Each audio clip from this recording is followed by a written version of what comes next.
Demon seller সিরিজে এমন অনেক ডেমন আছে যাদের জীবন ডেমন হওয়ার আগে খুব খারাপ ছিল এবং তারা তাদের জীবন থেকে বিরক্ত হয়ে ডেমন হয়ে গেছে। আর কিছু ডেমন এমনও আছে যারা শুধু মজা করার জন্য ডেমন হয়েছিল। তেমনি একজন ডেমন আছে যার কাছে ডেমন হওয়ার আগে সবকিছু ছিল। সে একজন শক্তিশালী সামুরাই ছিল এবং বেশ ধনীও ছিল, আর তার একটি ভালো পরিবারও ছিল। হ্যাঁ, আমি কথা বলছি মেকাৎসু অর্থাৎ কোকোশিবোর কথা। তো আজকের এই ভিডিওতে আমি তোমাদের কোকোশিবোর অতীত সম্পর্কে বলবো, যে আসলে সে ডেমন হয়েছিল কেন এবং ডেমন হওয়ার আগে তার জীবন কেমন ছিল। কোকোশিবো, যার আসল নাম ছিল মিকাৎসু এবং সে ইউচিবির জন্মজ ভাই ছিল।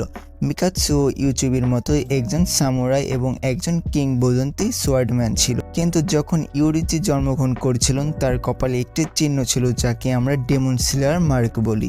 সেই সময় ওই চিহ্নটিকে অশুভ বলে মনে করা হতো এবং তাদের বাবা মা ইউরিচিকে মেরে ফেলার আদেশ দিয়েছিলেন, কিন্তু তাদের মা ইউরিচিকে বাঁচিয়ে রাখতে গিয়ে বলেছিলেন যখন ইউরিচির বয়স 10 বছর হবে তখন তাকে মন্দিরে পাঠিয়ে দেওয়া হবে। মিকাৎসুর তার ভাইয়ের ইউচিবির প্রতি বেশ স্নেহ ছিল। ইউরিচি একটি ছোট ঘরে থাকতো এবং অন্যদিকে মিকাৎসু একটি বড় মহলে থাকতো।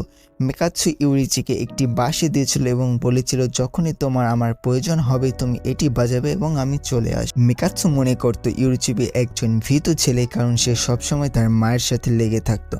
মিকাৎসু বড় হয়ে সামুরাই হতে চেয়েছিল, তাই সে ছোটবেলা থেকে তলোয়ার চালানো শিখছিল, আর ইউরিচি তাকে লুকিয়ে লুকিয়ে দেখ।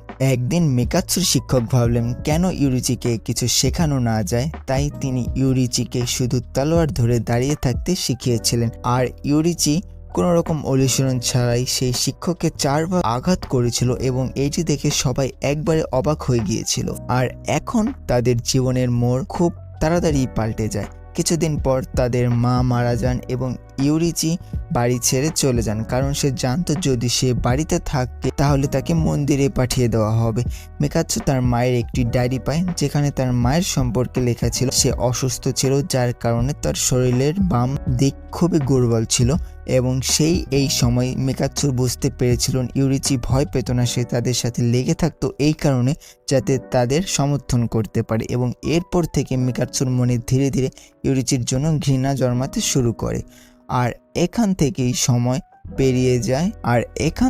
অনেক সময় পেরিয়ে যায়। মিকাৎসুর বিয়ে হয় এবং তার সন্তান হয়। একদিন গ্রামের ওপর ডেমন আক্রমণ করে এবং মিকাৎসুর সব সাথী মারা যায়, এবং যখন সেই ডেমন মিকাৎসুর ওপর আক্রমণ করতে যাচ্ছিল তখন ইউরিচি সেখানে আসে এবং সেই ডেমনকে মেরে ইউরিচির এই শক্তি দেখে মিকাৎসু তার পরিবারকে ছেড়ে ডেমন স্লেয়ারের দলে যোগ দেয় এবং সেও একজন বেশ শক্তিশালী হাসিরা হয়ে ওঠে। কিন্তু তখনও সে ইউরিচিকে ছাড়িয়ে যেতে পারেনি। সে আরও বেশি অনুশীলন করে এবং সে নিজের একটি ব্রিদিং স্টাইলও তৈরি করে যার নাম ছিল মুন ব্রিদিং, এবং এটি সান ব্রিদিং এর একেবারে বিপরীত ছিল।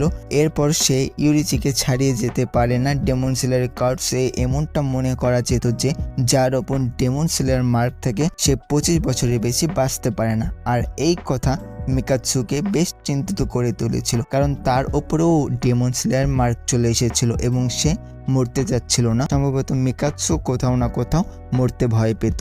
আর এই সময় মুজান এমন একজন ডেমনকে খুঁজছিল যে ব্রিদিং স্টাইল ব্যবহার করতে পারে এবং তার সে কন্ট্রোলও করতে পারে। আর যখন মুজান মিকাৎসু সম্পর্কে জানতে পারলো তখন সে এই সুযোগের সদ্ব্যবহার করলো এবং মিকাৎসুকে তার কথায় ফাঁসিয়ে তাকে ডেমন বানিয়ে দিল। মিকাৎসু এখন কোকোশিবো হয়ে গিয়েছিল এবং সে আগের চেয়ে অনেক বেশি শক্তিশালী হয়ে গিয়েছিল। কয়েক বছর কেটে যাওয়ার পর যখন কোকোশিবো ইউচিবির সাথে দেখা করে তখন সে বেশ বৃদ্ধ হয়ে গিয়েছিল। ইউরিচি তার ভাইকে এইরকম দেখে বেশ আবেগপ্রবণ হয়ে যায়। যদিও পরে কোকোশিবো ইউচিবিকে মেরে ফেলে, কিন্তু যদি এখানে কোকোশিবোর জায়গায় অন্য কোনো ডেমন থাকতো তাহলে ইউরিচি 1 সেকেন্ডে তাকে শেষ করে দিত।